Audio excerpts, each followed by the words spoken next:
দেখেন, ওয়াকফ তো অ্যাকচুয়ালি মুসলমানদের দান করা সম্পত্তি ওয়াকফ বোর্ডকে দান করেছিল। স্বাভাবিকভাবেই একজন আমি সংখ্যালঘু এমএলএ হিসাবে এর তীব্র প্রতিবাদ জানাচ্ছি। তার কারণ শুধু সংখ্যার বিচারেই পাশ হলে হয়তো পাশ হয়ে গেল 288, এদিকে 232, কিন্তু আমার মনে হয় যেমন আজকে পশ্চিমবঙ্গের কালো দিন গেল শিক্ষাক্ষেত্রে, ঠিক তেমনি ভারতবর্ষের কালো দিন গেল ওয়াকফের জন্য। যে রায় ওয়াকফের ঘোষণা করেছে, ভোটাভুটি হয়েছে, এবং এটা একদম একটা মানে মুসলিম সম্প্রদায়কে টার্গেট করে করা হচ্ছে আমি ব্যক্তিগতভাবে মনে করি। তার কারণ হিন্দু ভাইদেরও দেবত্বী সম্পত্তি আছে, ঠিক সেরকম সংখ্যালঘুদেরও ওয়াকফ সম্পত্তি আছে। যদি একটা সিস্টেম তৈরি হয়, ওয়াকফের ক্ষেত্রে যেটা হবে দেবত্ব সম্পত্তির ক্ষেত্রে সেটাই হবে।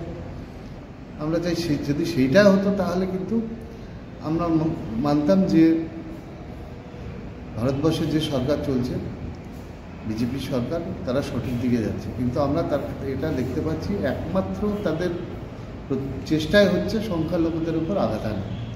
এটা বারবার ক্ষেত্রে, সর্বক্ষেত্রে কিন্তু এটা হয়ে আসছে।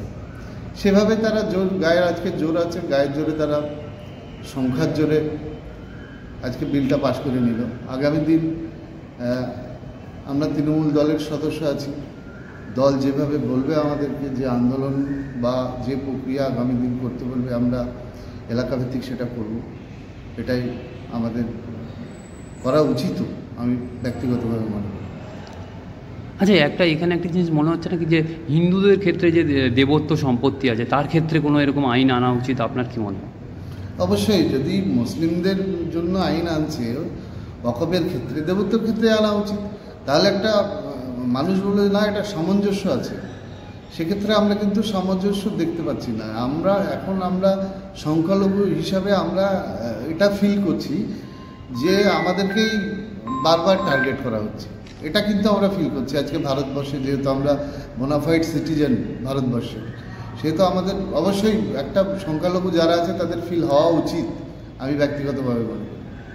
এটা সংখ্যালঘুদেরকে টার্গেট করে করা হচ্ছে আপনার মনে? একদম।